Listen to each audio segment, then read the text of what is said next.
Bail refers to the money or bond put up to secure the release of a person who has been charged with a crime.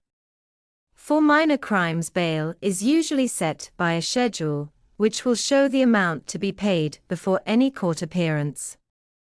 For more serious crimes, the amount of bail is set by the judge at the suspect's first court appearance. The theory is that bail guarantees the appearance of the defendant in court when required.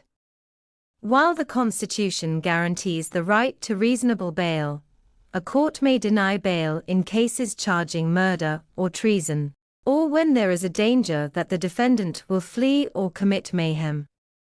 In some traffic matters, the defendant may forfeit the bail by non-appearance, since the bail is equivalent to the fine.